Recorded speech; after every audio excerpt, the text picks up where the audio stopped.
শুধুমাত্র আলু আর মজা থাকলে বিকেলে চায়ের সাথে খাওয়ানোর জন্য স্ন্যাক্সটি তৈরি করতে পারেন। এটি বানাতে যেমন সহজ, খেতেও তেমনি মজা। প্রথমে একটি বাটিতে হাফ কাপ করে 1 কাপ ময়দা নিয়ে নিয়েছি। তার মধ্যে দিয়ে দিয়েছি স্বাদমতো লবণ, 2 চামচ সাদা তেল।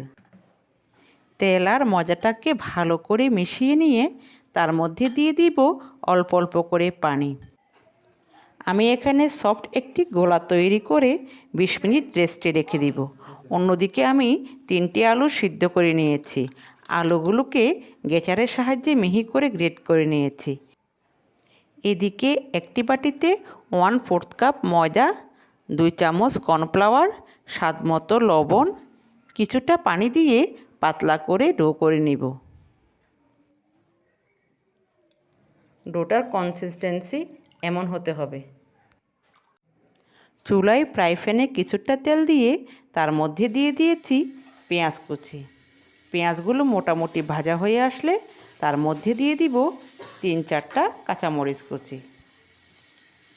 তারপর দিয়ে দিব স্বাদমতো লবণ, হাফ চামচ মরিচের গুঁড়া। মশলাগুলো তেলের মধ্যে ভেজে তার মধ্যে দিয়ে দিব সিদ্ধ করা আলু। তারপর দিব ধনিয়া পাতা কুচি, ভেজে রাখা শুকনা মরিচ। সবগুলো ভালো করে তেলে ভেজে নেব। তারপর দিয়ে দিব 1 চামচ গরম মশলার গুঁড়া।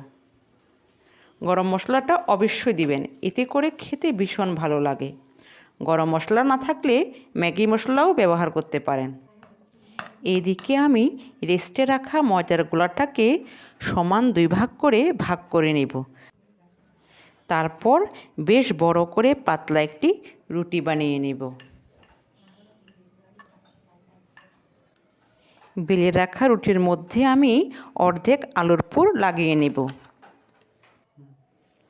আলুর পুর সমেত রুটিটা রোল করে নেব। এমনভাবে রোল করে অ্যাডজাস্ট করে দেব যাতে রুটিটা খুলে না যায়। তারপর পছন্দ মতো সাইজ করে ছুরি দিয়ে কেটে নেব। কেটে রাখা আলুর নাস্তাগুলোকে আগের থেকে তৈরি করে রাখা পাতলা ডোয়ের মধ্যে ডুবিয়ে গরম তেলে একটা একটা করে দিয়ে দিব।